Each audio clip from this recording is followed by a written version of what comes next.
Now with the tax-free 1031 exchange, I can take that $3 million in profit, and as long as I go buy another $5 million piece of property or bigger, I don't pay any taxes.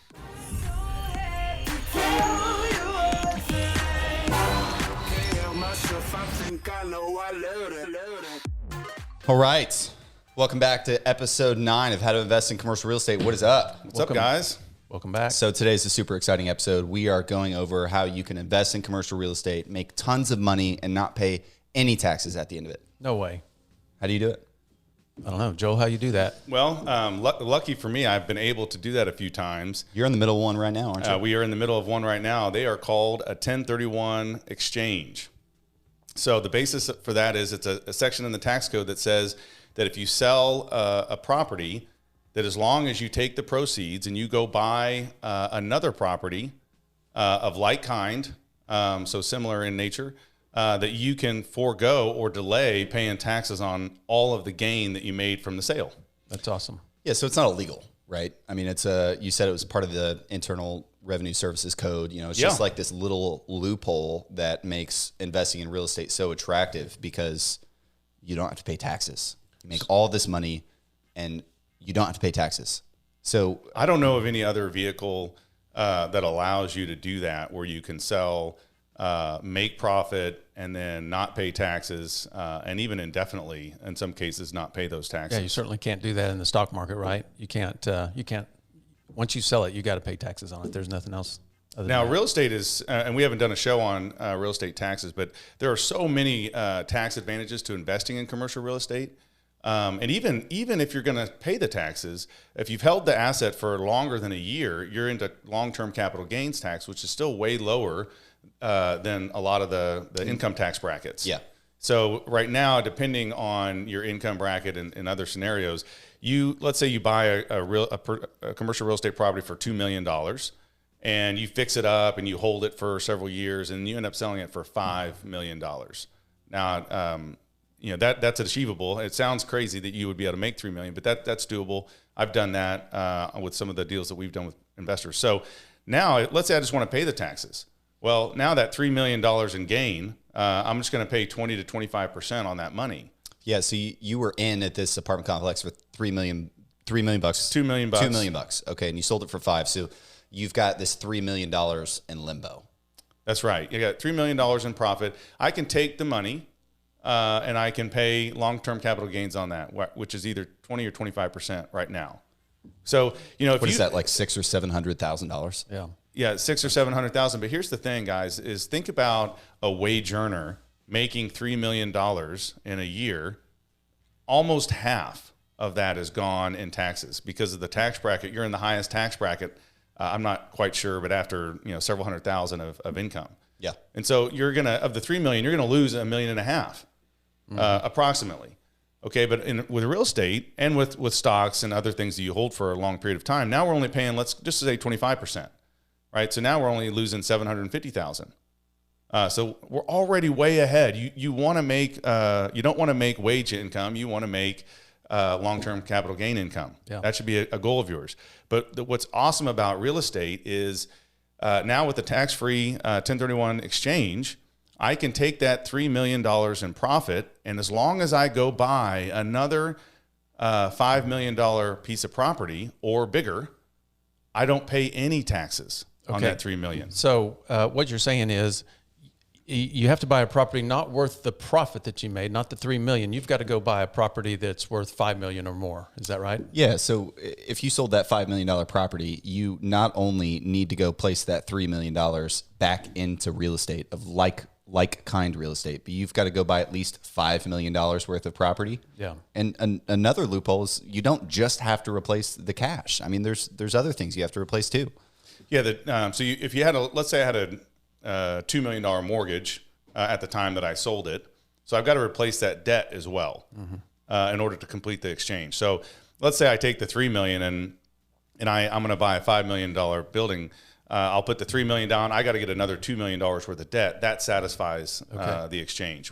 I'm in an exchange right now where we we sold for 6.25, let's say 6.25 million. One property? One property. Gotcha. And I had a $5 million mortgage at the time that I sold. So you've got to replace $6.5 million in property value and $5 million in debt. That's right. And so it gets a little bit tricky because we're actually buying 3 properties to complete that trade. I was going to ask that. So you can do it with more. So you can sell one property and you don't have to just go buy one property. You can buy.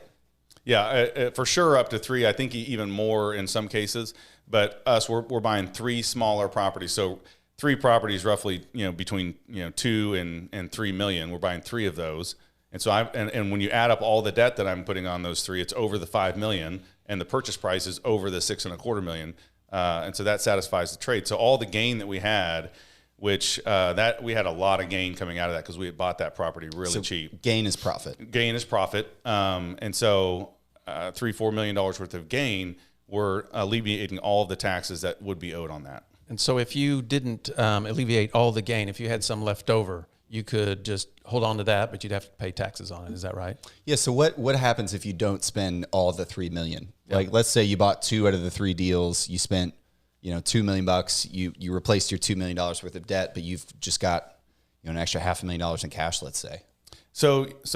Well, okay, if you have $1 million or $500,000 and you placed, $2 million, then you're just going to typically pay capital gains on that money. Right. Now we get in a little bit more complicated. If you depreciate the asset while you own it, which is a more complicated discussion, you have to recapture that at 25%, which is about what capital gains is anyway. Right. But yeah, it's about 20 to 25% you're going to pay on the money that you didn't place. So it's still a good deal if you can alleviate half of the taxes and then pay long-term capital gains tax on the rest of it. You're still way ahead. Okay, so here's one thing I don't understand. So you sell this property. What do you do with the money? You just put the money in your bank account, and then the next time you sell this property, it just comes out of your bank account, or is there an intermediary, or how do you handle that? Yeah, I mean, you definitely have to use qualified intermediary, a QI, qualified intermediary. Those can be title companies, lawyers, really common. There's people that specialize in that. Yeah, there's people that do it. So it's really important if you sell a property and you want to do a 1031 exchange and you want to at least try, right? Because there's no disadvantage to trying. If you go through the 1031 exchange process and don't do anything with it, you just pay the tax at the end. There's no fault for trying. So if you want to do that, you need to get it set up before closing because all of the proceeds from closing have to go to that qualified intermediary. If you touch them, if they go to your account, if you have control over them, if you have access to them, it immediately blows the whole 1031 exchange and it's all taxable. Okay. Yeah, it can't the QI, qualified intermediary, can't be your attorney. It can't be someone that you've worked with. It needs to be kind of a third party separate from you, and they hold the funds. And then there's a couple things you got to know is. Once you close on the property you want to exchange on, you have 45 days to identify your trade property. Okay, so once you sell.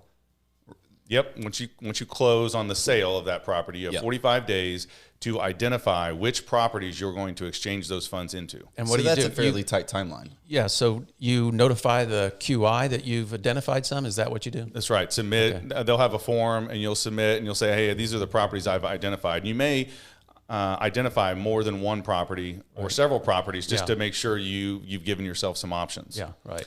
You know, I think the biggest thing is there's no reporting for 1031. This goes in a book. You sign an agreement with the QI. They send you a book and all of the copies of the documents at the end. And it's just, a supporter for your accountant when they file your taxes. And if you got audited, you would be required to show them that 1031. But it's not like you just go file something online.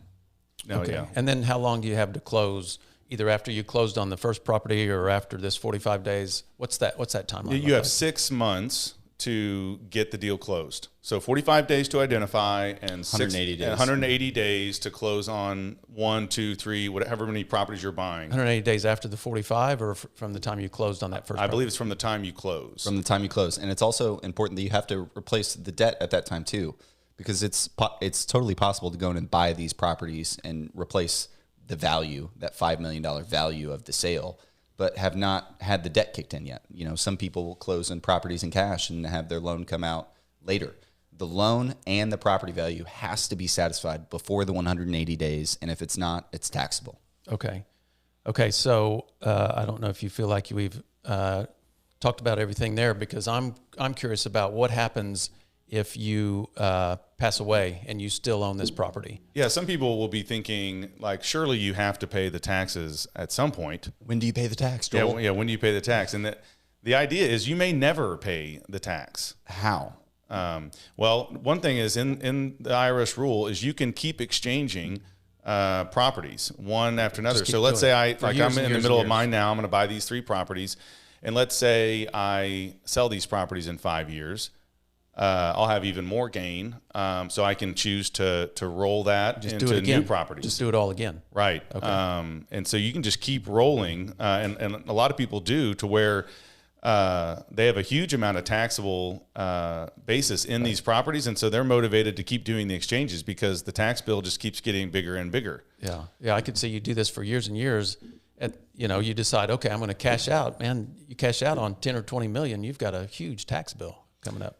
Yeah, and for unsophisticated real estate investors, there may be a lot of estates or people that pass away, and they're leaving so much money that's going to be taxed. I don't know what the estate tax is exactly, but I think it's over, 11, 12 million. Yeah, right now it is. Yeah, you get taxed a crap ton of money when you die. Yeah. These 1031s, you can leave to your children, and they immediately get a step-up basis. They pay none of that tax. And what's a step-up basis? It means they inherit it at the market value as of your death. Fair market value at the death. Yeah. Okay. Yeah. So if they turn around and sold it right away, they don't know taxes. Nope. Yeah. It's amazing. It's beautiful. Yeah. And they can start depreciating it from there. They not only don't owe taxes, but they get the advantage of depreciating the asset that you left them. Wow. Yeah, that's quite an advantage. I'm going to ask a question because I don't know the answer. So what if you're leaving someone a property that's $25 million, and let's say the basis is, for just example, it's down to 0, and so the person that you're leaving it to after your death, they get the step up in basis at 25 million. Yeah. But is that then more than the 11 or 12 million of estate tax that you can pay? And so do they end up having a tax liability of, let's say in our example, 14 million? I don't think so. No, because it's real estate. And if you inherit real estate, you inherit that basis in the real estate. Yeah, that's really powerful. Yeah. It's so powerful because, like you said, you can start buying this property right now. You're in the middle of a 1031 exchange. You're going to hold that property for years. You'll sell that and do 1031 exchanges from that. You could keep this one 1031 exchange going, and the tax deferral from this one property you just sold in 2020, and it could be 2060, and you could still have not paid the tax on this 2020 apartment sale because you just kept deferring it back into more property. And I think this is a good time for a disclaimer that please don't take our word for it. We are not tax experts. We have effectively utilized a 1031 exchange on multiple occasions, but check with your accountant and your attorney if you're looking into this. Make sure you get the best advice available. Yeah. But just think about what you said. Okay, so you like on my current exchange where we have $3 or $4 million of profit that we're deferring tax on. So, if I was an employee, I'd lose half of that. Mm-hmm. So, and then if I was just going to pay the taxes, I'd lose a quarter of it under real estate guidelines. So now a quarter of that, let's call it $750,000, would be the tax. Well, now I don't have to pay the tax. So that $750,000 gets invested, earning 12, 15, 18% return for me. Okay. And so year after year, compounding on money that should have, in theory, gone to the government, is now not only am I keeping the money, but I'm also earning on the money. Yeah. So you're compounding that. So just think about what that does over time, having not only keeping the money, but having it work for you. It's amazing.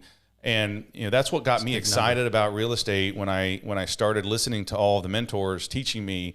It's not just earning money that you need to think about. It's how much of the money that you earn do you keep? And then how much can you earn on the money that you're earning in interest? So all of those factors play in, and it really makes real estate just gives it a huge advantage over other types of income. Yeah. If you can make more money and not pay taxes, and then have that tax money earn more money, it just really is an avenue to grow your wealth. Yeah. And it sounds too good to be true. Why would the IRS create this loophole? Why are they letting us do these 1031 exchanges? Well, it's really just to motivate people to invest in businesses and real estate and properties to spur the economy, right? Yeah. So, if you were having to pay that $750,000 tax bill, if you do a 1031 exchange, on average, you can buy $4 to $5 million worth of commercial property with that $750,000 that you didn't have to pay Uncle Sam. Mm-hmm. So they're saying, hey, I know you made a bunch of money. I know you owe taxes on it, but if you just defer that, and if you keep stimulating the economy with these purchases, if you keep buying property, we'll get the tax eventually, man. Right. Don't worry about it. You just keep doing you scale up, you buy as much property as you want, and then if you want to pay tax before you die, you go ahead. If you want to leave it to your kids, you can do that too. Yeah.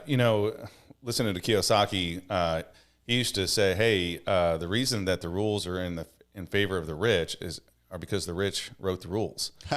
And so I think about that sometimes. Like some of these tax rules, they don't make a lot of sense. It doesn't make sense that Warren Buffett, pays less percentage tax than a secretary, as he's written in his book.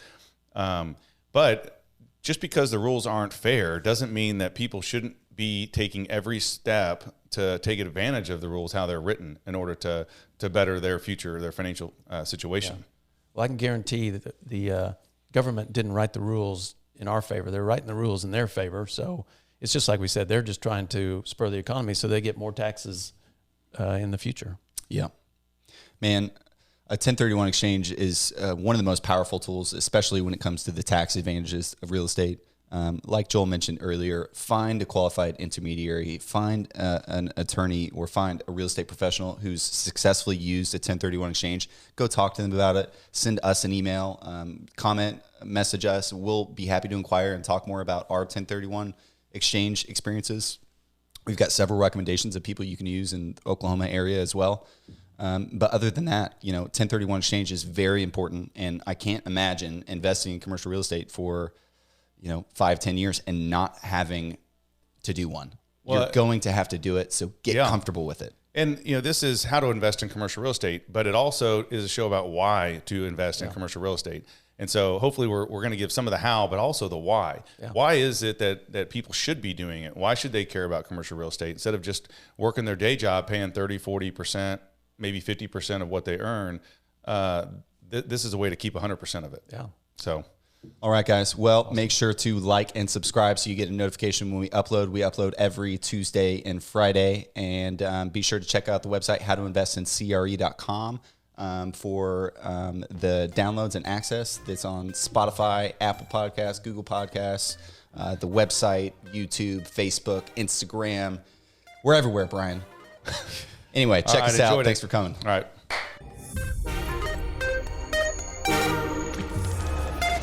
Bye.